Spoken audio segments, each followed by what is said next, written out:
It is getting late, and Mr. Tembo, living outside Lundazi in the eastern province of Zambia, is having a bit of rest. He likes to read, but now it is getting dark, so what to do? Reading in the light of a candle is no fun, but it's not a problem for him. He has solar energy services in his house. So with the flick of a switch, there is light.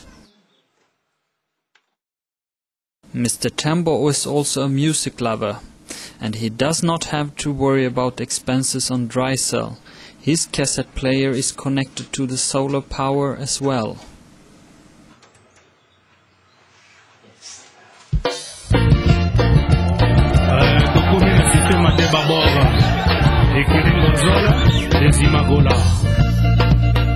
L'homme est petit, Dieu est grand, tout le monde le sait.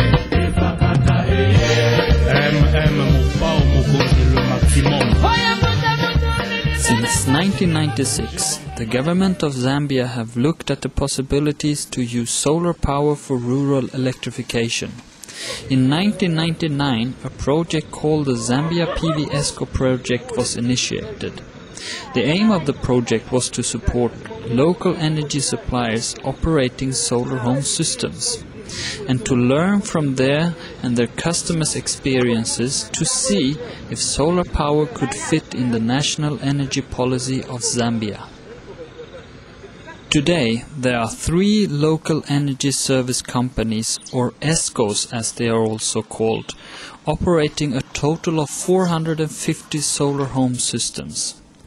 These companies are all found in the eastern province, in the towns of Nimba, Chipata and Lundazi. The systems are spread in the areas around the towns where the offices are located. The ESCOs are operating the solar systems on a fee-for-service basis. This means that the customers pay a monthly fee for the service rendered. The ESCO provides maintenance and service of the system, and in the case it starts malfunctioning, the company will come and do repairs. So what type of services can the solar home system deliver? Well, we should begin with describing what a solar home system is. A solar home system consists of basically 4 parts: a panel, a regulator, a battery, and lastly, the appliances.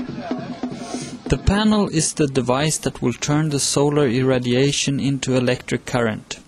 As the sun is shining during daytime, when there is little use of electricity in the home, a battery is used to store sun electricity from the day to the evening and the morning.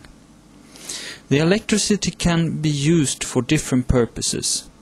The systems are installed together with 4 special solar lamps. These lamps are powerful like an ordinary lamp running on AC. There is also provision for a double socket where 12-volt appliances can be used. Examples of such devices are black and white TV, radio cassette players and 12-volt videos. A regulator is used to control the charging of the battery and also to see that the battery is not overused, as this can harm the system and reduce the lifetime of the battery. A solar home system would deliver 12-volt direct current services. This is different from a grid or a hydro connection, which is 220 volts. One difference is also that with the grid you can use appliances that cannot be used with the solar system. Things like stoves, welding machines and large color TVs cannot be run on a solar home system. On the other hand, with the solar home system, you will be able to enjoy a very good light, music and TV in areas where there is no hydro. And you will not have to spend a lot of money on fuel for a generator. Another advantage of solar compared to grid electricity is that power cuts should not happen if the system is used properly. Children are enjoying and benefiting from solar energy services in many ways. Of course, they enjoy listening to the radio and to music, but it should not be forgotten that they are now able to study in the improved light from a solar lamp, instead of in the light from an oil lamp or a candle. Most customers argue that the improved light is the most appreciated service. This is followed by the possibility to use TV and radio cassette players without having to think of the cost for dry cell batteries. To start paying a fee for electric services means changing from putting money on candles and dry cell batteries to paying the monthly bill. For most customers, this has resulted in a slight increase in monthly expenditures, but at the same time a large improvement of the living standard. Most of the customers, for example, were not able to watch TV as transporting car batteries were too distant. Nor could they listen to music as much as they wanted, as battery cost would become too expensive. All the ESCOs are licensed by the Energy Regulation Board of Zambia to do business with energy services. These companies are also licensed to do installation and sell solar electric equipment over the desk. An ESCO is an independent commercial business operation, and they rely on satisfied customers. The systems are the property of the ESCO, which, however, was granted a loan from the government in order to be able to purchase the systems. The ownership issue is important.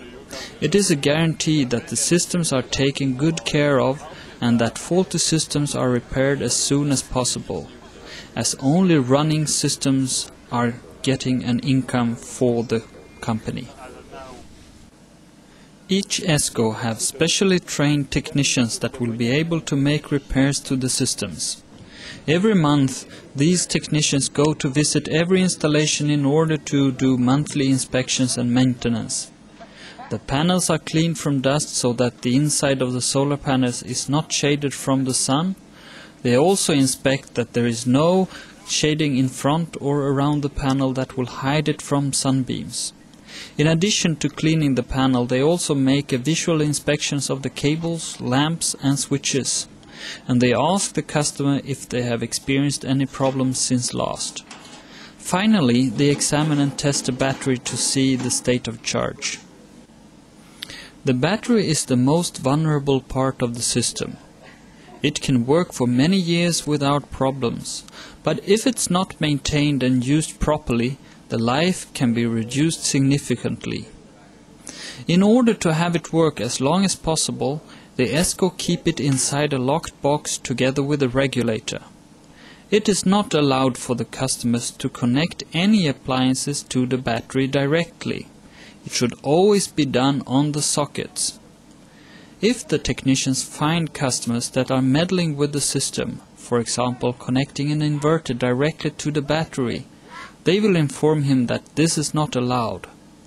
If it continues, the ESCO might withdraw the system from the house.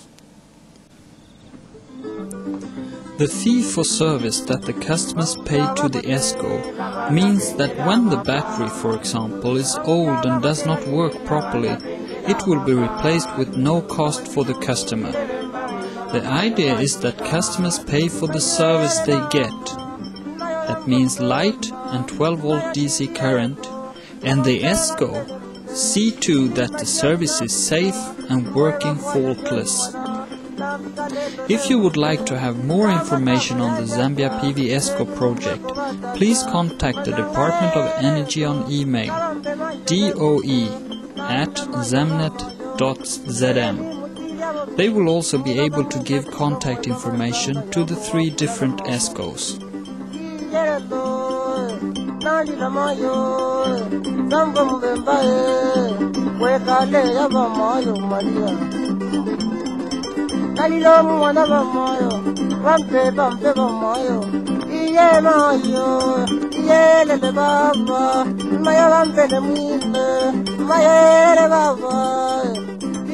Mama.